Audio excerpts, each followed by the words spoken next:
Basically, it's a free trade agreement that enters into force on July 20, 2004, and its objectives were to stimulate expansion, eliminate barriers to trade, facilitate the movement of goods and services, promote conditions of fair competition in trade, increase substantially the investment opportunities, protect and enforce in adequate and effective way the intellectual property rights, create effective procedures for the application and compliance for the joint administration for the solutions and controversies.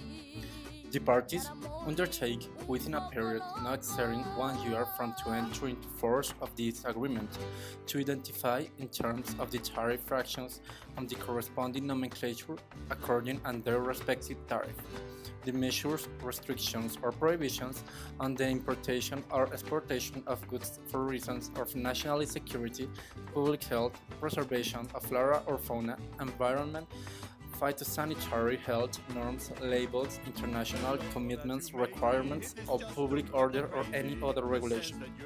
Thus, it is determined that with respect to all goods, whose conditions of tariff reduction are not specified.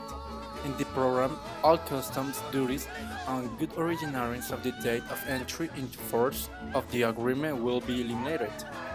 In order to give greater fluidity or transparency to bilateral trade, both for merchandise of free circulation and for those exposed to gradual elimination, important provisions are adopted, such as those related to export taxes and the elimination of export requirements performance.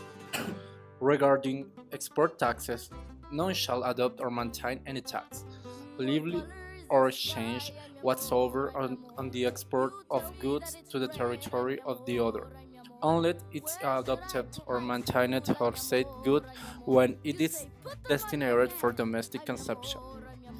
And with respect to performance requirement, the parties may not grant initiatives subject to compliance, only excluded from this article or programs in which the refund, postponement or exemption of imported taxes on goods subsequently exported or incorporated and other goods subsequently exported do not exceed the amount of import taxes that will be collected if said goods were destined to the territory of the party. On the other hand, while bilateral safeguards are recognized in exceptional circumstances and with a maximum duration of 1 year extendable by another, they are only admitted during the transition period, which includes the reduction period applicable to each good as provided in program.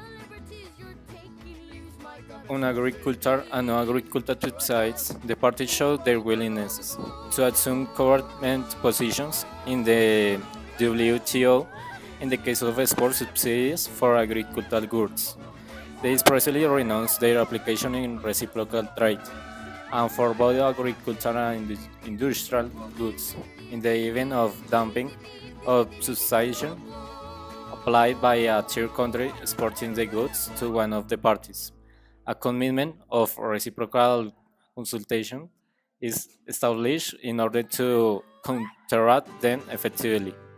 In a charter devotes to a cross-border trade in services, the principles, exceptions, and the intention of gradually dismantle and liberalize the remaining restrictions are set. The chapter on investment offers a very delight list of performance requirements and incentives expressly provides it. The meticulousness also characterizes the regulations on professional services, telecommunications, temporary entry of business people, and intellectual property. For example, in Regulation to Intellectual Property, the scope of the reciprocally recognized warranties is evident when the rights of plant breeders and industrial and business secrets are protected.